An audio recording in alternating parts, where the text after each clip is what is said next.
Dr. Amy Schiller is today's guest and is the author of the recent book, The Price of Humanity: How Philanthropy Went Wrong and How to Fix It.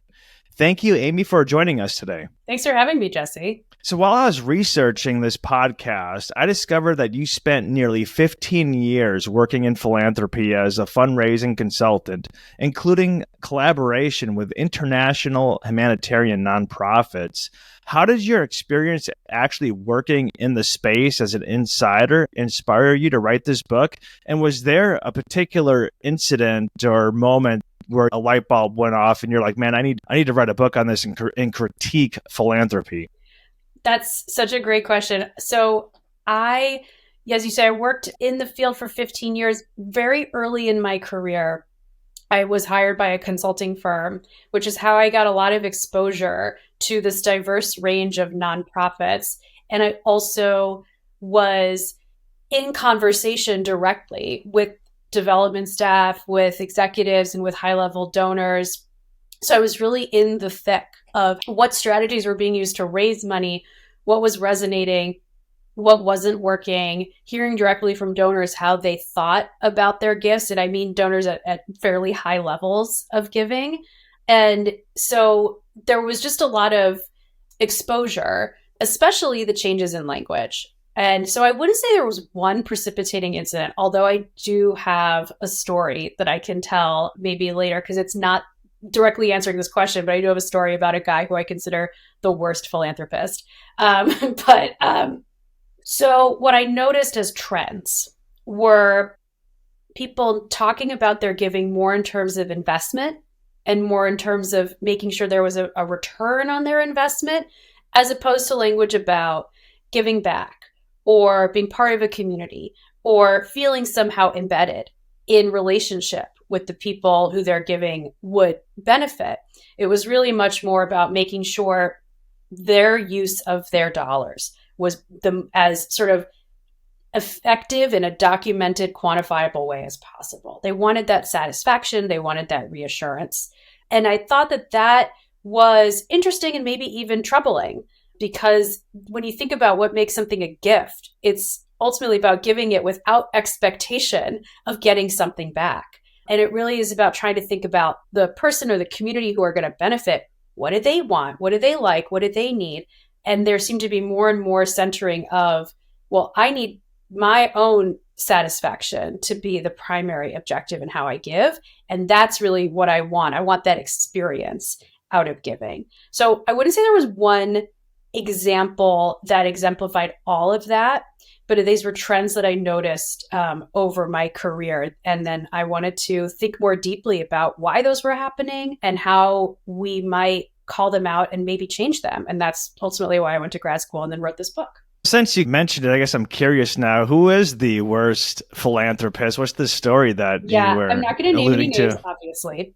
And I'm going to try to generalize these details as much as possible. But I was at a launch for a campaign and a donor stood up and said, you know how there's that story about there being two sets of footprints in the sand that, why are there two sets of footprints in the sand and then there's only one? Is that when you abandoned me in the story like God or Jesus? And then the response is, no, that was when I carried you.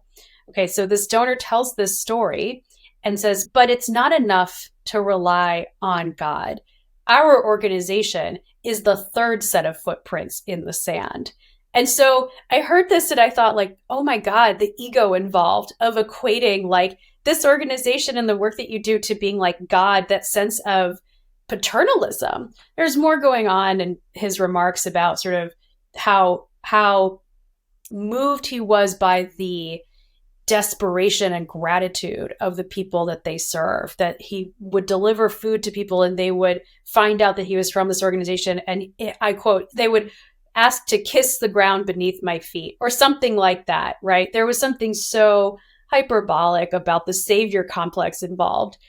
So that's a little bit outside the parameters of what I just described, but I think in the same ballpark as donor satisfaction and donor ego really being the main priority in how often we solicit funds and go about giving and fundraising. So I really wanted to call that out and say why it was harmful, and then propose some alternative frameworks.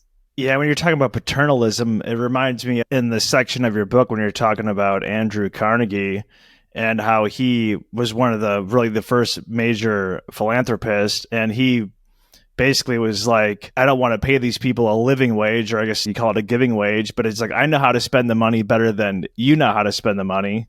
And nothing's basically changed. Was it 1894 when he started that foundation or something around that time? His foundation was a little later, sort of the early 20th century, but his Gospel of Wealth was published in 1873. And so that, yes, that is that sort of ideology that it would be much better to concentrate wealth in the hands of people who know what to do with it. So the interesting thing about Carnegie is that he is, in the parlance of our times, a problematic fave, right? He is this really... he's very much deserving of critique as an employer, very much deserving of critique in terms of his ideology and his celebration of wealth.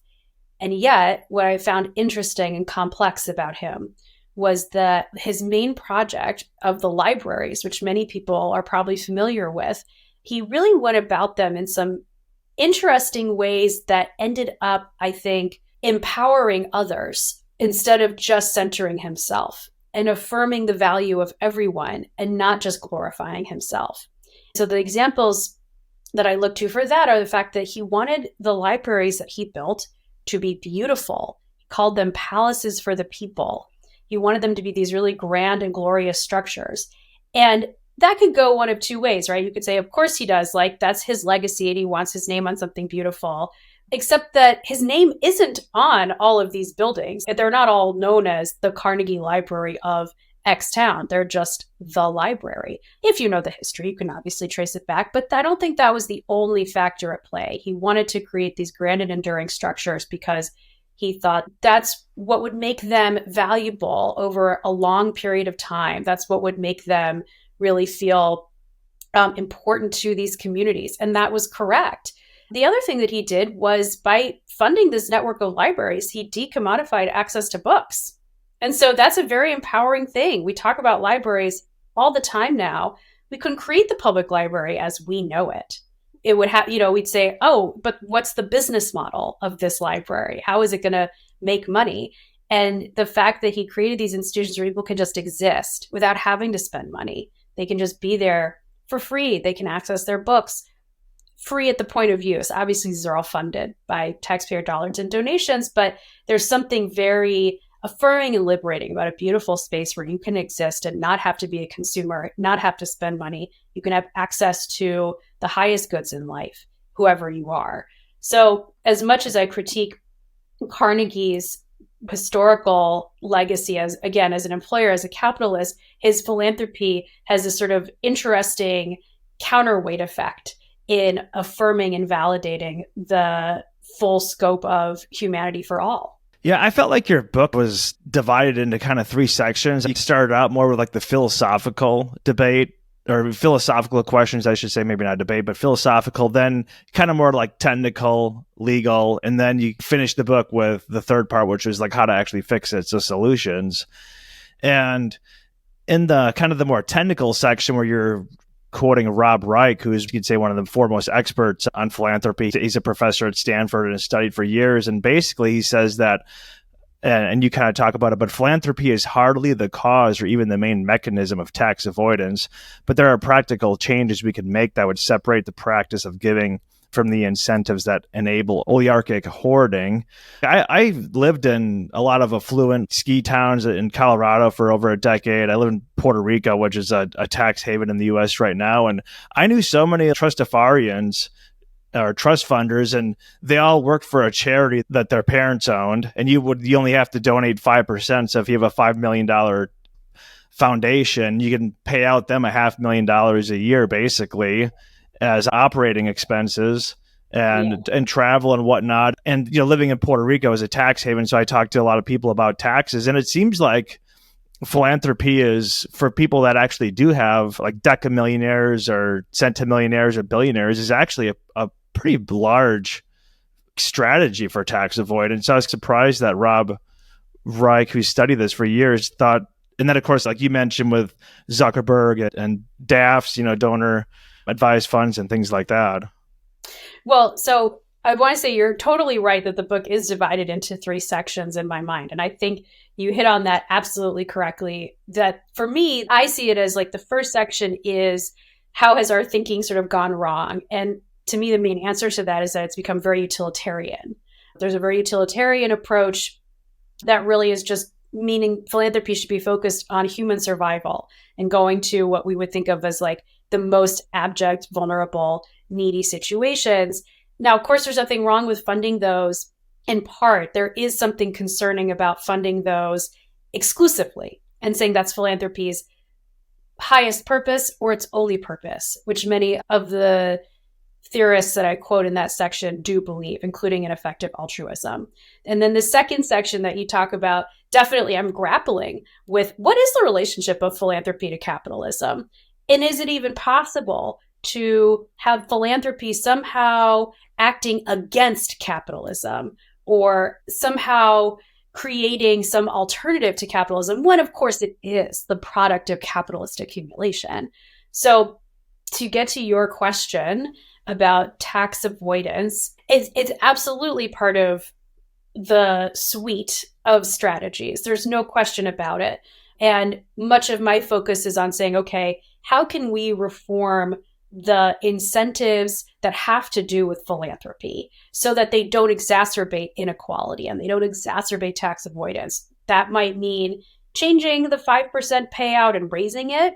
That certainly would mean regulating the donor advised funds you mentioned such that they have to spend at a more frequent rate than the nothing that they're currently required to spend at. And it would also mean changing the way that we incentivize and subsidize giving via tax deductibility. So you're right that the way it's currently structured, it can be used for tax avoidance. So I am trying to kind of address the regulations that make it so and try to get it out of, at least get it out of that game. And certainly there's a bigger project here of ensuring that we tax and enforce taxes on the wealthiest so that we can fund more abundantly social goods for everyone, meaning we should have a government that can fund social needs in a more adequate way. And we should have philanthropy that can then fund sort of the things that make life worth living. If you're talking about like a bipartisan issue that both Democrats and Republicans can agree on, I think some type of philanthropy reform, maybe both sides would have a different idea of how they would want to change. But the last major change was in 1969. And you had congressmen and congresswomen trying to, they didn't, 5% was kind of a negotiation. They wanted it higher than 5%. They didn't want these foundations running in perpetuity. They wanted to have a limit. And so basically, are they going to spend down their assets? Bill Gates is richer now than when he started giving money away. Are we going to actually have some type of reform on this? Are we going to have some reform on this? I think it'd be irresponsible of me to say, yeah, definitely. I don't know. I know that there are really smart thinkers who are raising this question more and more. I think the problem of philanthropy often is that it sort of flies under the radar in terms of regulation. And it also benefits from that halo effect. So this idea that somehow philanthropy is worthy of critique, that it needs some stronger regulation or intervention because it's not an inherent good. I think these are kind of important thresholds to clear in terms of how people think about philanthropy. And that's legislators and voters alike. So I think there's definitely work to be done, but it is getting easier to get traction because wealth inequality is a very hot topic and very thoroughly, I think, understood by a lot of people. So there's an understanding that we have now extreme, maybe even obscene wealth inequality, and that needs to be addressed. And I think more and more criticism of how the ultra wealthy are using their money is starting to come to light. You have more and more skepticism about, for example, Jeff Bezos's work on space exploration. Does that feel like philanthropy that we want to celebrate and glorify? You certainly have increasing controversies around Bill Gates. Some are totally incredibly valid and some are just like conspiracies. But nevertheless, the field is opening up for conversations that say philanthropy is not necessarily an inherent good. The way that it's structured now has the potential and does often reinforce the power of the wealthy and their ability to hoard. So that really opens up the conversation more and more of like, how can we get this regulation? But I don't think it's going to happen overnight. I think this is, the project probably of the next 5 to 10 years. You mentioned Ray Madoff in your book. And of course, Ray Madoff is, as you so eloquently mentioned, is not the relative of Bernie Madoff. Yes, no relation. Important to note. Yes. Right. But she basically says that up to 74 cents in every dollar that Bill Gates or other philanthropists, when they give money to their foundation, they're basically taking out 74 cents out of the public treasury for taxes.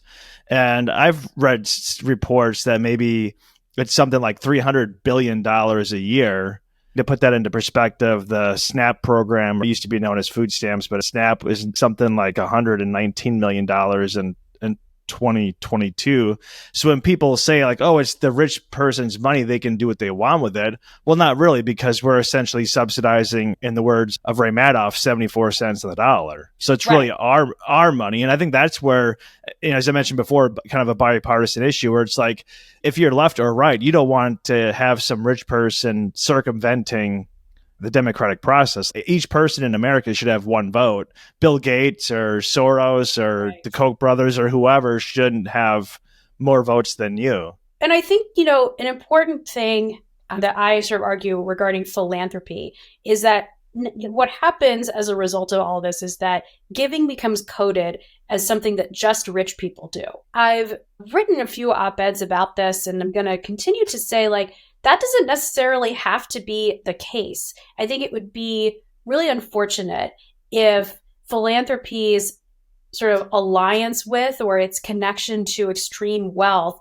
had the consequence that I fear, which is really harming its legitimacy as an activity, as something that really does have the potential, if done differently and in a different sort of political and economic climate, to really affirm our full humanity, the full humanity of everybody, our right to beauty and leisure and culture and exploration, and that we can provide these things for ourselves and for one another through giving. So it could be more democratic and broader based, does not have to be this model of noblesse oblige, right, from our oligarchs. So that there's a lot to be said on the side of justice, of saying, okay, it's just unjust and unfair that so much wealth is controlled and that it is being partly enabled by these sort of regulatory loopholes that have to do with philanthropy. But I wouldn't want the solution to be philanthropy itself is wrong or philanthropy itself is bad, because I want us to get back to a model where actually we do practice what is good about philanthropy in a more democratic way. You mentioned about Zuckerberg in 2012 using a DAF to put some of his stocks of Facebook when it went public, and the CEO of GoPro did the same thing. But then I was researching some different quote unquote charities, and the Chan Zuckerberg, the charity that Mark Zuckerberg and his wife started in 2015, is an LLC. And we all know LLC is limited liability company. Google.org, they give away $200 million a year. And Google.org is also an LLC. Laurene Powell Jobs, the widow of Steve Jobs, the Emerson Collective, that was started in 2004. That's also an LLC. So these are all essentially for-profits. One of the co-founders of eBay also, was it Omidyar? I forget his name, but he's another one. Mm-hmm. Yeah, exactly. We mentioned the 1969 Tax Reform Act on these foundations, but these wouldn't even matter because they're LLCs anyways. And so then the question is, like, do these people care about actually doing charity, or do they care about like making it more influence? Because with the LLC, you don't have to have any transparency. You can get involved in politics. You can get involved in a lot of other things that a charity is regulated on, or at least in theory. Yeah. Well, the argument as to why they might do that is, we can decide for ourselves how much we want to believe this argument. But the argument is there's lots of different ways to use money that might be socially beneficial that are not the charity model. That's the argument, right? Which says, well, what if we want to do what's called impact investing, right? What if we want to do some like low cost loans that don't necessarily work under the kind of 501c3 model? Or what if we want to finance something that's a social enterprise that doesn't necessarily have the same fiduciary bottom line expectations of a for-profit business, but is nonetheless going to be operating as a commercial enterprise? So the justification is an LLC offers these people flexibility, which you rightly sort of point out that could easily go pretty dark pretty fast, right? But I think they would say, no, it's not in contradiction with my desire to do social good. It's just me maximizing my options for doing so. That's the argument, not endorsing it. I think that argument is a byproduct of the philosophical framework that says, I don't want to just give away money without any return. Going back to sort of the earliest points that I made, it says, I don't want to just give money away. I want my giving to more closely resemble a business, because I understand business and I don't understand giving money away in a way that doesn't really give me the same level of control, doesn't give me the same guarantee of results, doesn't give me the same sort of satisfaction, or it's not as in my comfort zone. And so if you're asking like, what do we do about this LLC problem? I'm not sure what the answer is on the regulatory side, because truthfully, like, they're not doing anything illegal. But what we can do is sort of intervene on the level of like norms and paradigms and thought and say, hey, we really need to redeem this idea that philanthropy really is about giving for the benefit of all and the affirmation of the humanity of all. And it is not just about yet another mechanism validating and confirming the power of the elite. I don't have a more concrete response to the question of the LLC problem, but I do see it as another indicator of the trend that I'm trying to push back on. Yeah, to me, it just seemed like it was more about shaping society the way you want to shape it under the guise of philanthropy, when in fact it's still a corporation or a company. Yeah, you talk a lot of, or I shouldn't say a lot, but you definitely talk about effective altruism. And I saw the podcast with you and Adam Conover, and you talked a bit about effective altruism. And I think it hit maybe mainstream with Sam Bankman-Fried. And to me, it seemed like in his particular case that he was just saying he was going to be altruistic as a way to justify stealing people's money. Yeah. Well, so you're absolutely right.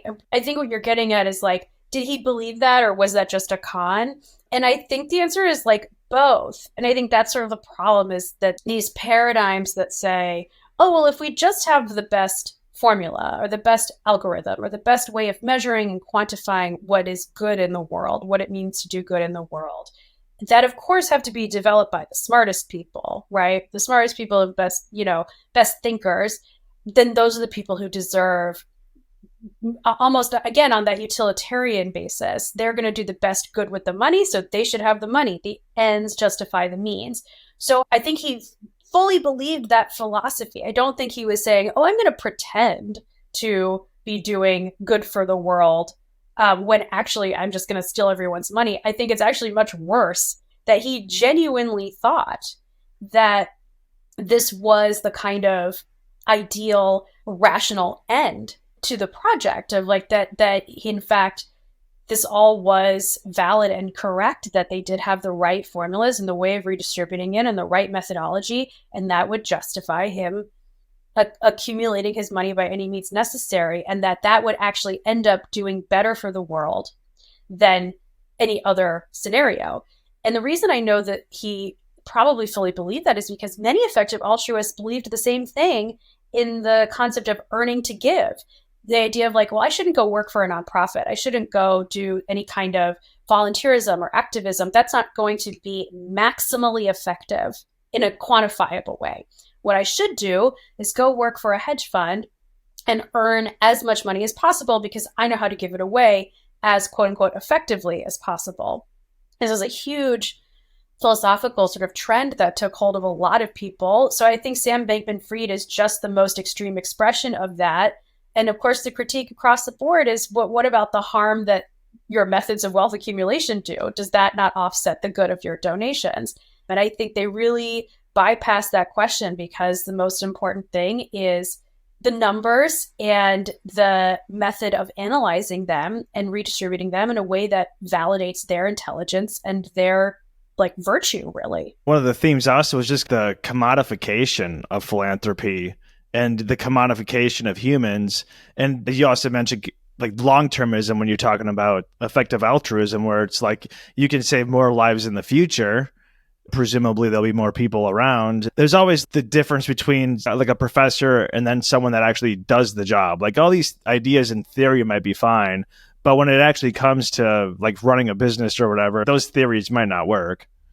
Yeah, absolutely. Well, the thing about the long-termists is that if your priority is the sort of most perfectly efficient formula, then you're going to get the most perfect sort of results in a hypothetical projection, right? And so there's something I say in the book is that actual human beings, so for effective altruists who want to figure out where to give money so that it's maximally, quote, effective via these sort of quantifiable terms.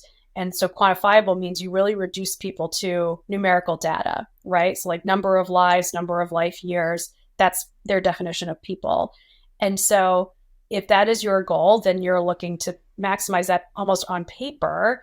And that existing humans, because we have complications, I say existing humans are depreciating assets. It's like when you buy a car and the moment you drive it off a lot, like it loses its value. That sense of like the perfect human is the hypothetical for them. It's another sort of expression of really dehumanizing, of sort of reducing people to just numbers, reducing people to sheer biological sort of survival and productivity, and maybe not even people existing at all, but just the potential future people, because existing people are so much more complex and complicated and difficult to appropriately render in such kind of stark numerical terms. You mentioned that your favorite chapter was the church. Was it Notre Dame, or however you pronounce it? Notre Dame, yeah. When I was on fire, I was actually in France when that happened. I actually totally forgot I was in France when that happened until I read your chapter. Then I had flashbacks. I was like, oh yeah, that's why it's so familiar. But what was your experience like? My old college roommate, he works in Luxembourg. He's the president of a bank there and a tax haven. But anyways, we were cruising around and he was telling me things I should do. And then all of a sudden, a couple days later, it was on fire. So we had to skip that trip. And then we ended up going to some other churches. And I went, yeah. So I just ended up skipping out on it. There's so much stuff to do in Europe. Anyways, he lives in Luxembourg, so you can get to France in like a half hour from. Sure.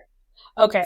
Well, if you had been in Paris, you would have seen a pretty astonishing outpouring of support. As I really learned about when I was researching this chapter, the night of the fire, I understood that Notre Dame was important, but I don't think I really got it until I went to Paris and spoke to people there and looked at the exhibits that are sort of they're around the site of reconstruction. They're in various museums. When I did so much reading, and people were in the streets all night singing hymns as the cathedral burned. It really brought people together in this very important way. And another way that it brought people together was that the night of the fire, people were pledging donations from all over the world to support its restoration and reconstruction. Now, that happened on a very broad base, but what became the controversy, the sort of center of a controversy, was that the wealthiest families in France pledged enormous sums that very night, like 100 million euro, 200 million euro, huge amounts of money. And first of all, that was sort of unprecedented in French culture. They don't have nearly as public a culture of philanthropy as we have in the US. So I think there was just a kind of, shock factor going on there at the sums as they were revealed. And it also was happening in the middle of political unrest. So this sort of gets at your question of taxation and how do we make sure there's enough public spending?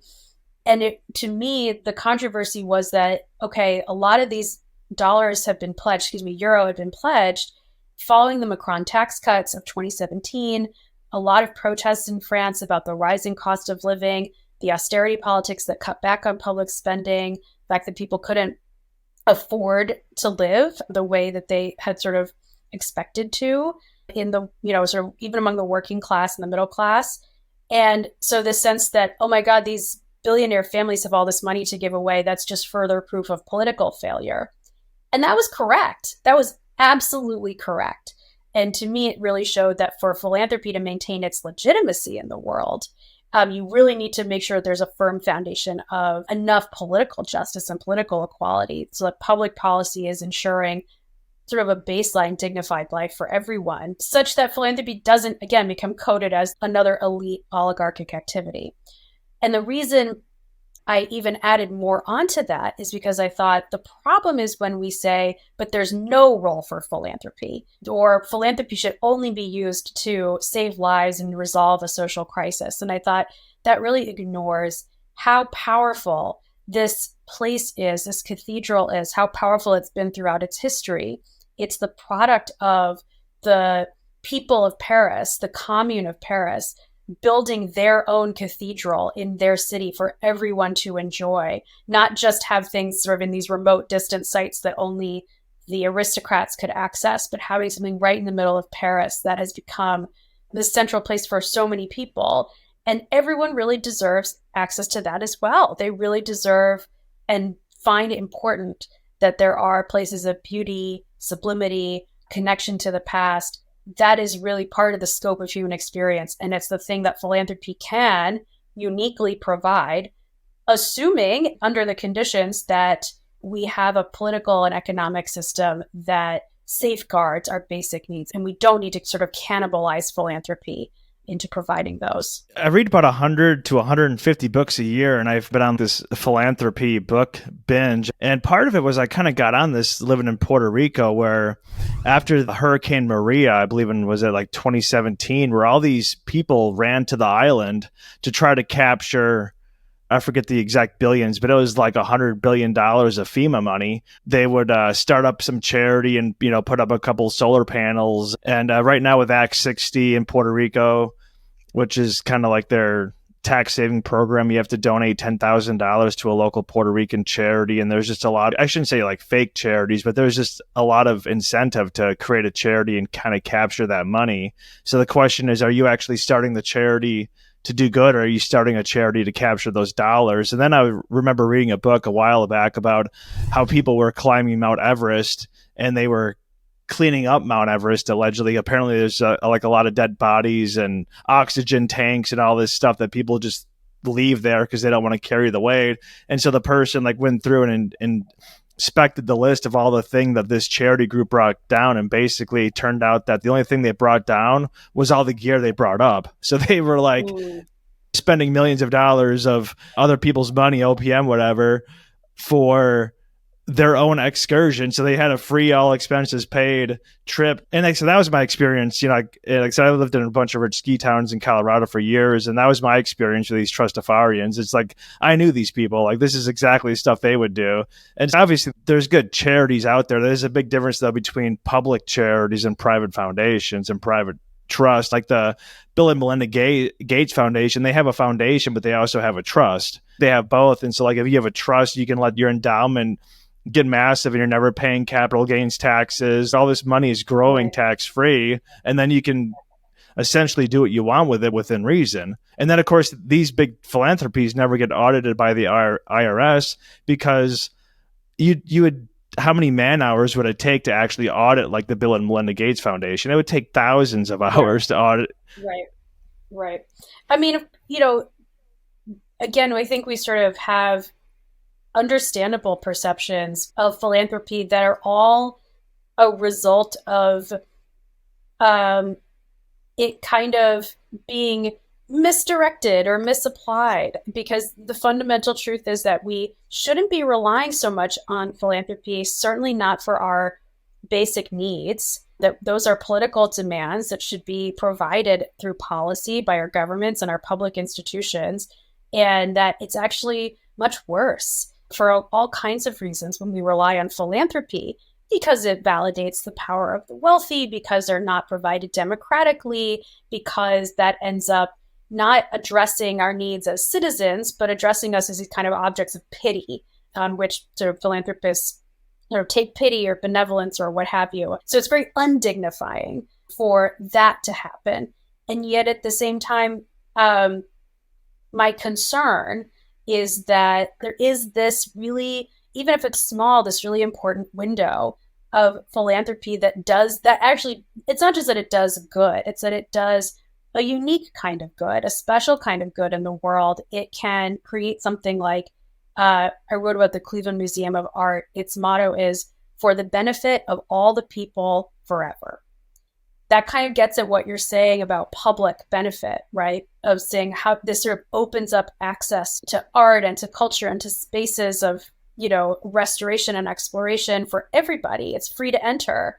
So there's something very important about being able to do that with such breadth and over such time that I really do want to sustain. And I hear everything you're saying about, the issue of philanthropy's legitimacy under so much inequality and so much sort of inadequate policy, social policy, tax policy. So I do want that addressed, but I want it addressed in such a way that sort of keeps extracts the baby from the bathwater. In your book, you talk about the government provides the bread, basically, right? The government provides basic needs, and then philanthropy provides the roses, aka it provides the luxuries, as you mentioned with Carnegie, and like these really beautiful libraries that is open to everyone. And then it kind of made me think back to your chapter when you're talking about the Robin Hood Foundation. Was it like Paul Tudor Jones? He's a hedge fund billionaire, and you're saying every year they basically don't renew like 15%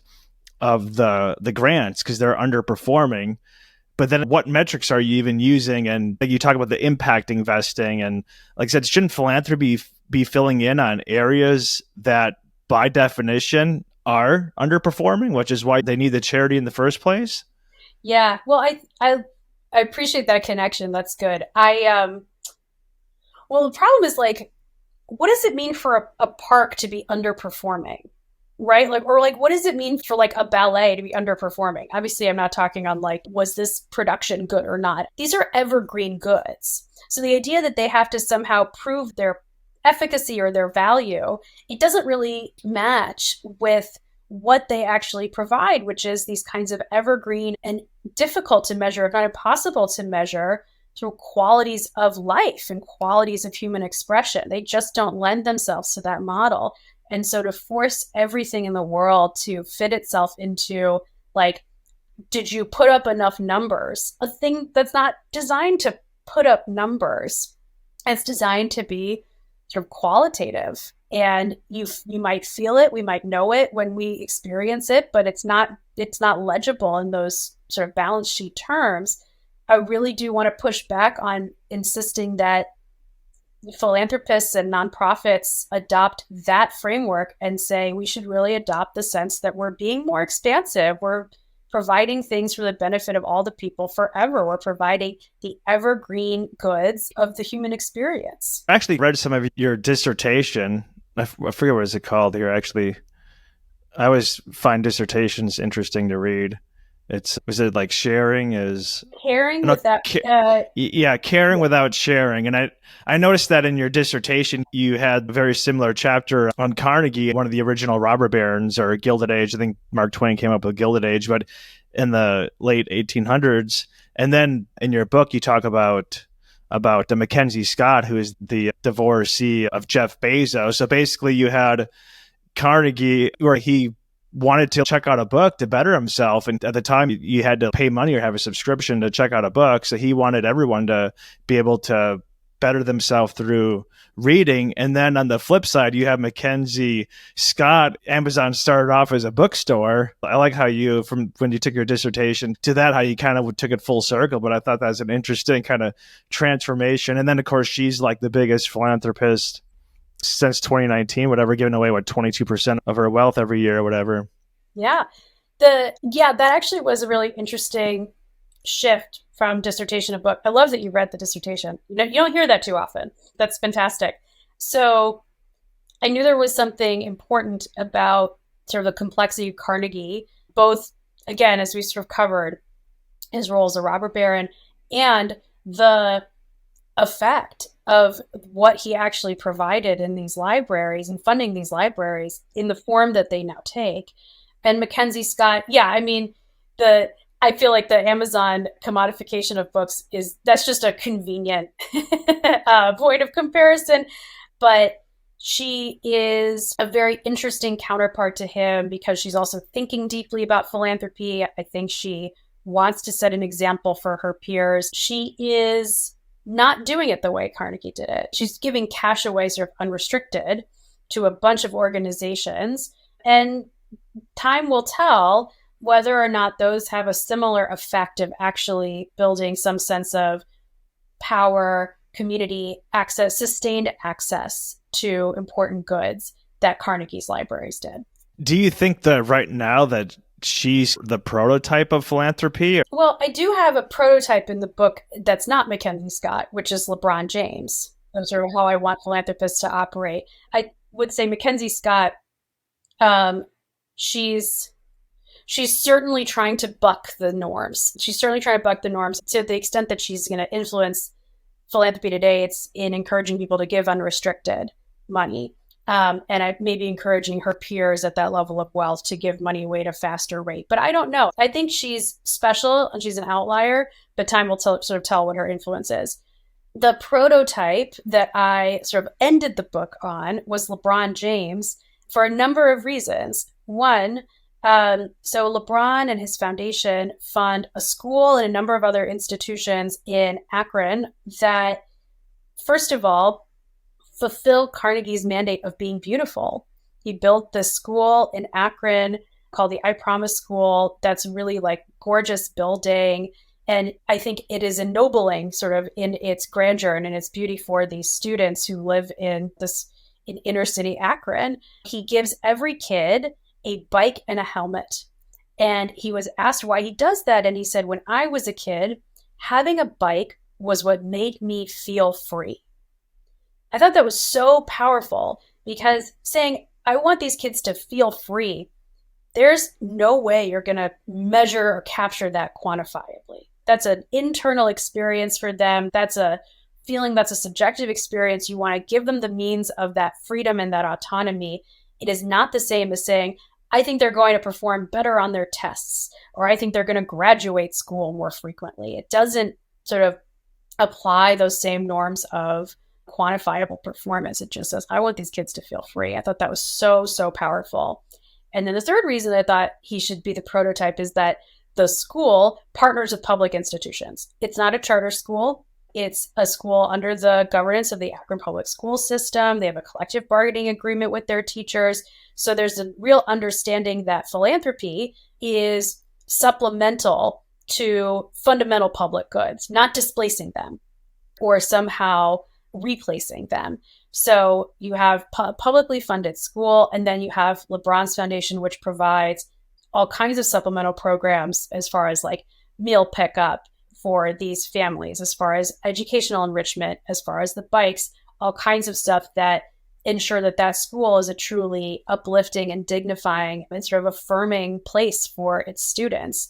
And that goes for the community center that they funded, that goes for a number of other the housing center that they funded for the families.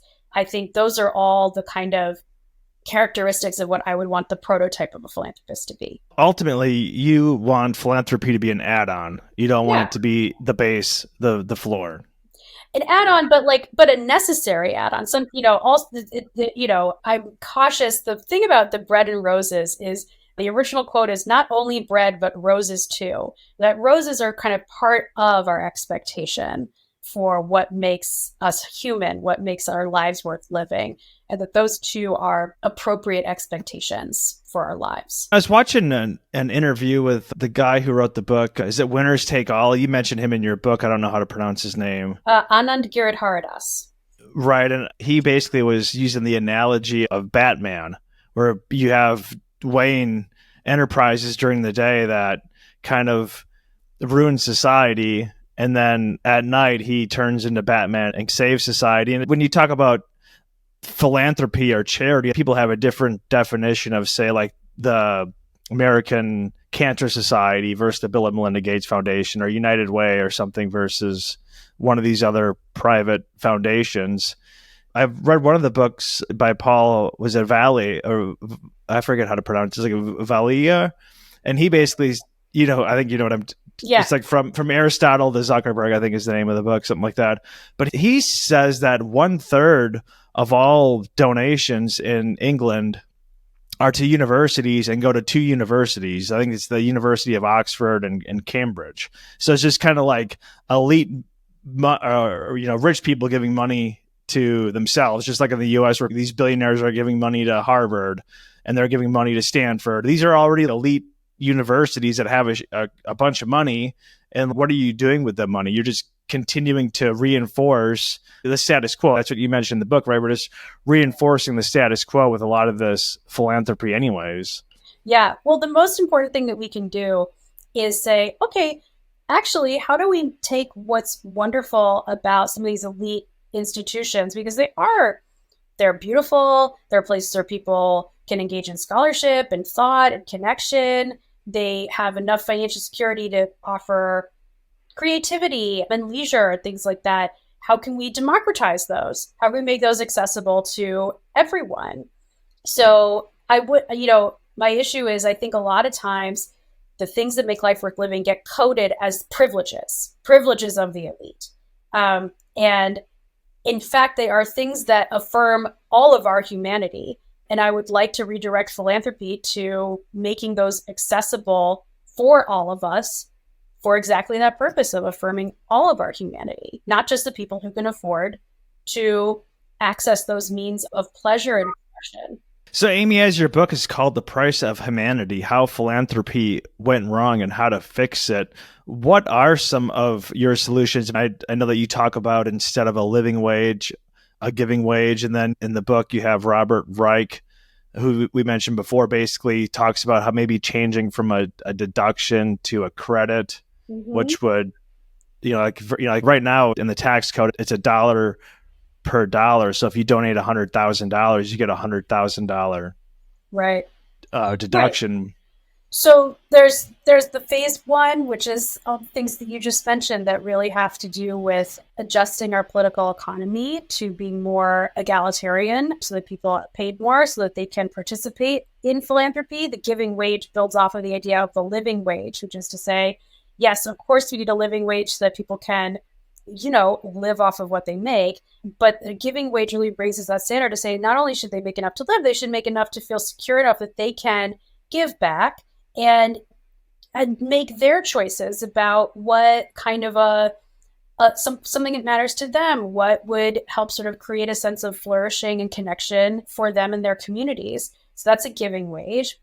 All of the reforms that you mentioned and that we sort of covered before, and under the huge umbrella of sort of guardrails against wealth accumulation, but, more specifically, the regulations that perhaps we change the payout rule. We definitely change the sort of DAF regulations so that they have to be transparent and they have to pay out along a certain schedule. These are sort of technical fixes that go along with the larger project of creating a more equitable political economy so that, again, we don't have the acute social crises and we don't have such obscene inequality. And I think under those conditions, then we are able to think about philanthropy as something that's here to make life better for everyone and put it to its very best use. And that's really where the paradigm shifts and sort of the thinking shifts come in. And the final thing that I would see as sort of the ideal phase is philanthropy that creates things of magnificence, things that are beautiful and grand and affirming for all of us. This could be Notre Dame Cathedral. This could be a park in your town. But that becomes the central value of philanthropy. If that's how I propose fixing it. Now, you published your book in December of 2023, so that's fairly recently. What has been some of the feedback that you've heard? And has it been, positive? Have they critiqued your book? What's been the overarching theme? I'm really pleased that I've gotten mostly positive feedback, that people are, first of all, what I've really seen is people are really interested in talking about philanthropy. People you wouldn't expect, people who don't necessarily work in the field, don't have a professional connection to it. This is something that's on people's minds. And I think what really resonates is that the book connects to bigger concerns we all have about how are we valuing what it means to be human. In an age of rising AI, and kind of removing the role of human creativity, human effort, human labor under automation. Like, how are we valuing human, like what it means to be human? How are we defining what it means to be human? So I think a lot of people who do work in the nonprofit sector resonate with some of my critiques. They're like, ugh, this is something I deal with every day. I'm so frustrated with having to speak this language when it doesn't really apply to us. But then the broader audience says, yeah, this is really speaking to something that I'm feeling about. It feels icky that philanthropy feels more and more commercial or feels more and more kind of utilitarian, if they use that term. And like, yeah, I do want to get back to this idea of giving as this sort of expression of, as it's supposed to mean, love of humanity. So largely what I hear is positive. Mostly what I get are really good questions that sort of say, how realistic is this? Kind of what you asked. What's the time frame? How do we apply this? But, overall, I think what I hear is eagerness and appreciation for the conversations that the book has opened up for people. What is kind of like when you're working for one of these foundations or charities, what's kind of a typical day? I mean, when you're talking about the Robin Hood Foundation and all the metrics that they have and the grant making process, it seemed like it was a lot of different layers of bureaucracy, and then coming back and it's in the case of Robin Hood, like cutting your money off. I would imagine that'd be a shock if you're expecting this check and then the next year they're like, oh, you didn't hit the metric. And then do you have to have a whole team to measure the metrics? And yeah, well, that model is very corporate and it is very bureaucratized. And then on the nonprofit side, it just creates a lot of anxiety. It just creates a lot of anxiety of like, how do we prove ourselves according to these kind of somewhat unrealistic standards? So I think the power dynamic is sort of the most important sort of day-to-day factor there. If you're on the side of grant making, you are, I'm sure, like trying your best to manage your grantees and help them succeed. But I think there's just a lot of pressure on both sides because, again, the mandate is like, this has to perform as though it's an investment. And those are just high pressure situations, all the more so when they're not really designed to succeed on those terms. Also in your book, I like where you talk about how you can kind of redistribute money, but you're not really redistributing power. Yeah, absolutely. Well, the example I use there is that going back to Mackenzie Scott, if she wanted to build power among communities, that working class and communities of color, she could dump a bunch of money into union strike funds that sort of would allow them to strike and negotiate stronger working conditions. And that would be an intervention kind of at the level of like politics and workplace politics more so than in the nonprofit sector. So I am sort of interested, again, in a kind of layered, I call it multivalent approach to things where, we really want to think about what social issues are actually political demands, what interventions should happen sort of further upstream of the creation of those challenges at the level of policy making, at the level of political advocacy, at the level of union negotiations, and some of the stuff that we sort of place in the philanthropy bucket needs to sort of get redistributed there. And that is, important for and even complementary to the purpose of restoring philanthropy to this role of ensuring quality of life for everyone. Do you think we'll see any major reforms coming up, or do you think we're going to be stuck with the 1969 tax reform as the last major reform for the next 30 years or something? Honestly, I don't have visibility onto what's moving through Congress right now about changing charitable regulations, but that's certainly something for us to keep an eye on. Dr. Amy Schiller, the author of The Price of Humanity, How Philanthropy Went Wrong and How to Fix It. Thank you so much for joining us today. Just got two final questions. Where can people find you, get a hold of your book, things like that, read your articles, and then just leave us with a final thought? So you can find me at, I'm at Amy the Schill, SCHILL, on Twitter and Instagram. My newsletter is called The Schill on Substack. You can find me at amybethschiller.com. That's my website. My book is called The Price of Humanity, How Philanthropy Went Wrong and How to Fix It. A final thought. Philanthropy literally means love of humanity. So let's do it in a way that actually validates the fullest definition of humanity. My dear friends, that is it for this episode of El Podcast. Once again, if you're not yet subscribed, please subscribe on YouTube as well as Rumble. You can also find us on Spotify and Apple Podcasts or wherever you get your podcasts from.